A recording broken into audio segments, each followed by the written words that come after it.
Hey, this is Brenda Meller with Meller Marketing. I'd like to show you a tip today which involves your trend line on LinkedIn.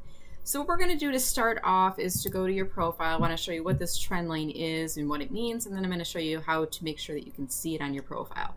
So if you go to the LinkedIn homepage, you click on your name off to the right-hand side, we're going to be on your profile, and then you want to scroll down to this area that says Your Dashboard Private to You. And there's 3 numbers in here. The only one I pay attention to is the first one. Go ahead and click on that.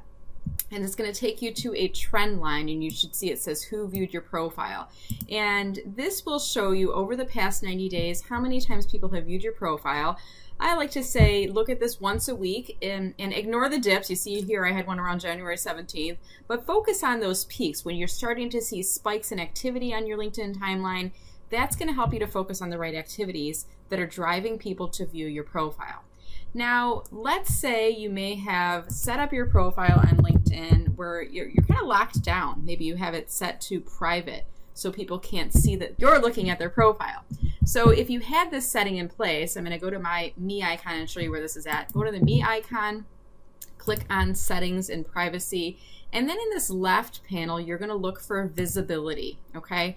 And the very first option says Profile Viewing Options. Now, let's say I had this set to private mode. Okay, now if I do that, I'm actually, if I go back to my profile right now with the trend line, you're going to notice that you're no longer able to see that trend line. It doesn't look like it's quite updated for me yet. But what will happen is as soon as this updates, this trend line is going to be missing from my profile, okay? If you want to enable it, what you need to do is be in the visibility area and click on your name and headline so everyone can see. This is kind of like you're wide open when you look at people's profiles.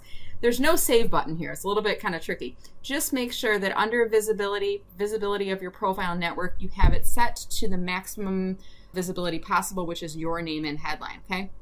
Then we're going to click on close. Once you have that in place, when you go back to this trend line option, you're going to see that you should see the 90-day trend line. Now, the only reason you may not be able to see that is if you are brand new to LinkedIn and LinkedIn doesn't have 90 days worth of activity for you yet, or it could be that you've been very inactive for a long time and there's no activity showing there. But as long as you have that privacy setting set up where your name and headline is showing, you should have access to that data. Okay, so that's it, guys. This is referring to the Who Viewed Your Profile trend line on LinkedIn, making sure that you're set up for maximum visibility on the platform, that you're also using this data to help to drive the right activities to drive more profile views. Hope you've enjoyed this tip. If you have, please give this video a like and consider subscribing to my YouTube channel for more tips like these. Have a great day. Thanks.